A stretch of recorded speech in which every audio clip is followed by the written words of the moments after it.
Wabarakatuh. Perkenalkan, nama saya Vera Septarina dengan nomor IPM 19.11079 dari Prodi Pendidikan Biologi 2019C. Baik, di sini saya akan mengerjakan tugas strategi pembelajaran biologi dengan metode pendekatan saintifik dan model komparatif, group investigation, model pembelajaran, diskusi, dan tanya jawab. Assalamualaikum. Waalaikumsalam.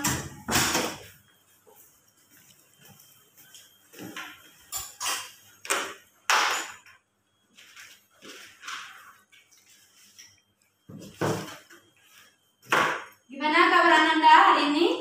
Alhamdulillah, Ibu.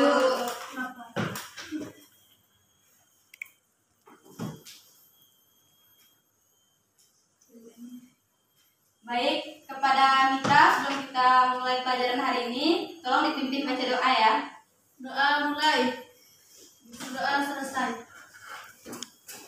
Baik, kita hari ini absen dulu ya sebelum belajar. Ya, Bu. Baik, kepada Diansi, Ada, Bu. Maulidia, Ada, Bu. Arela, Ada, Bu. Ayusa Fitri, Ada, Bu. Mutia, Ada, Bu. Radia. Ada, Bu. Baik, selanjutnya. Baiklah, pada hari ini materi kita tentang pencemaran air. Sebelum masuk ke materi, Ibu akan menjelaskan tujuan pembelajarannya terlebih dahulu ya. Ya, Bu. Baik, tujuan pembelajaran yang pertama, peserta didik mampu mengidentifikasi pencemaran air di lingkungan. Yang kedua, peserta didik mampu menyebutkan penyebab dan pencemaran air. Yang ketiga, peserta didik mampu menyebutkan ciri-ciri yang tercemar. Yang keempat, peserta didik mampu menjelaskan bahan kimia yang digunakan dalam kehidupan sehari-hari. Yang kelima, peserta didik mampu mengidentifikasi efek samping bahan kimia air. Yang keenam, peserta didik mendeskripsikan cara mengatasi efek samping bahan kimia dalam rumah tangga terhadap pencemaran lingkungan air. Baiklah, selanjutnya kita masuk ke dalam materi ya. Ya, Bu. Sebelum kita masuk ke dalam materi, kita akan menjawab pertanyaan. Yang bisa menjawab pertanyaan akan Ibu beri nilai lebih. Itu siswa semuanya. Sebelum kita mulai, hari ini kita materinya tentang pencemaran air. Baik, Ibu akan mengasih soal. Siapa yang bisa menjawab akan Ibu beri nilai lebih. Yang pertanyaannya, apa jenis-jenis pencemaran air? Ya, Bu.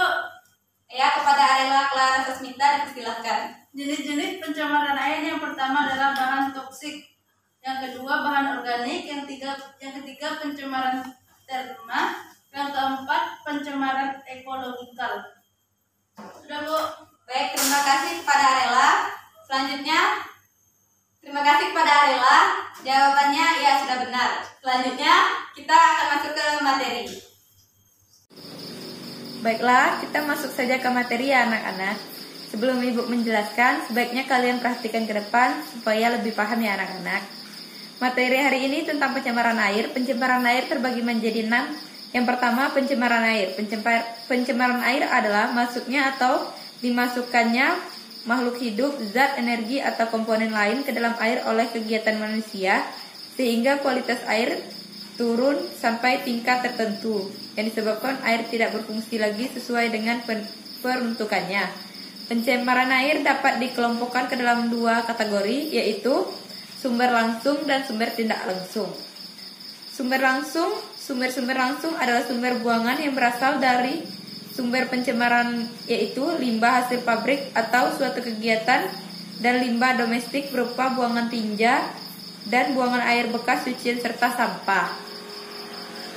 Yang kedua, pencemaran terjadi karena buangan ini langsung dibuang ke dalam badan air seperti sungai, kanal, parit, atau selokan.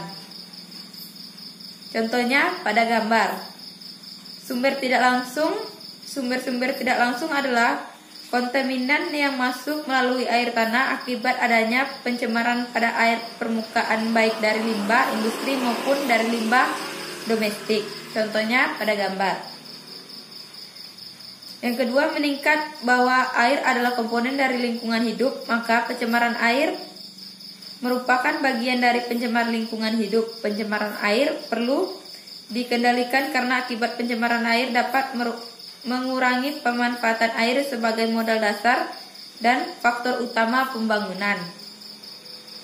Istilah pencemaran air terbentuk akibat adanya cairan bekas pakaian dialirkan kembali begitu saja ke perairan terbuka dan menimbulkan berbagai dampak yang merugikan masyarakat ataupun lingkungan.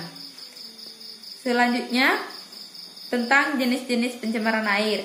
Seperti tadi yang sudah Ibu tanyakan kepada anak-anak sekalian, yang bisa menjawab hanya Arela. Ya, jenis-jenis pencemaran air terbagi menjadi 4, yaitu bahan toksik, bahan organik, pencemaran ternak, dan pencemaran ekologikal. Baik, selanjutnya tanda-tanda air tanah sudah tercemar. Yang pertama, warna kekuningan akan muncul jika air tercemar kromium dan materi organik. Yang kedua, keruhnya juga merupakan tanda bahwa air tanah telah tercemar oleh koloid. Yang ketiga, palutan berupa mineral dan membuat air tanah memiliki rasa tertentu.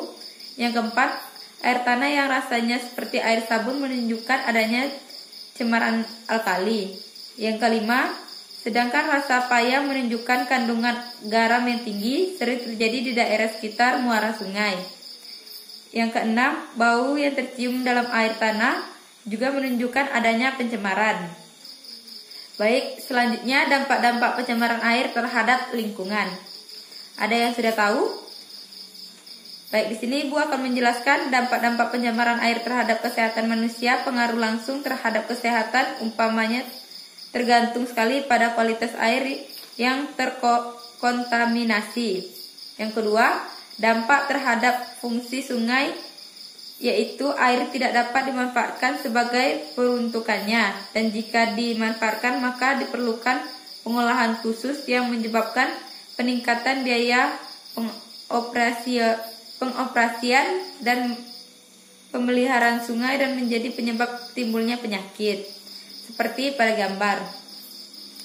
Baik, selanjutnya dampak pencemaran air terhadap rantai makanan. Rantai makanan dalam air akan terganggu akibat adanya pencemaran air dengan banyaknya zat pencemaran yang ada di dalam air, menyebabkan menurunnya kadar oksigen di dalam air tersebut.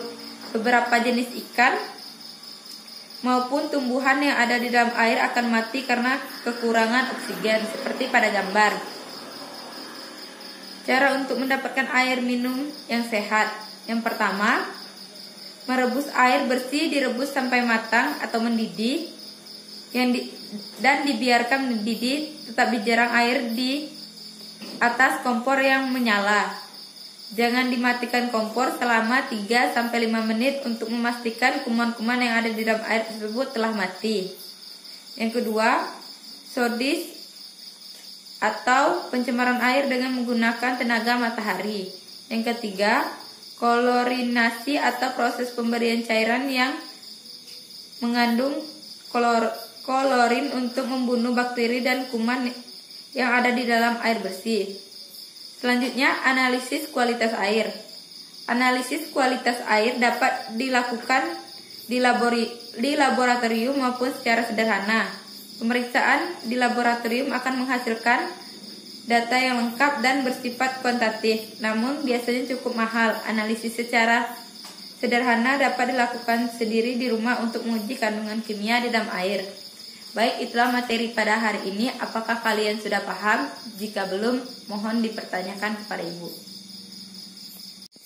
Baik, dari materi yang sudah Ibu jelaskan tadi, apakah dari kalian semua ada yang belum paham? Baik, jika sudah paham semua, hari ini Ibu akan mengadakan game. Baik, kepada kalian semua, tolong duduk di kelompok masing-masing ya. Ya. Baik, hari ini Ibu akan mengadakan game. Baik, setiap kelompok akan membuat sketsa tentang pencemaran air. Baik, di sini, games pada hari ini yaitu kita akan membuat sketsa. Setiap kelompok akan membuat sketsa tentang pencemaran air. Baik, games hari ini tentang pencemaran air. Setiap kelompok akan membuat sketsa. Ibu tunggu sampai 20 menit ke depan. Mohon dikumpul semua di atas meja dan akan Ibu nilai setiap kelompok mana yang paling bagus. Nanti akan Ibu kasih apresiasi. Baik, dari sketsa yang sudah kalian kumpuli tadi, sudah Ibu lihat sketsa yang paling bagus itu jatuh kepada kelompok 1. Baik, kelompok 1, terima kasih, sketsa kalian sangat bagus. Terus pertahankan. Minggu depan materi kita tolong dipelajari lagi ya, dan materi yang ini tolong dipahami lagi di rumah. Minggu depan kita akan kuis tentang materi yang selanjutnya. Mohon dibaca lagi kepada Ananda semua. Jangan lupa belajar di rumah.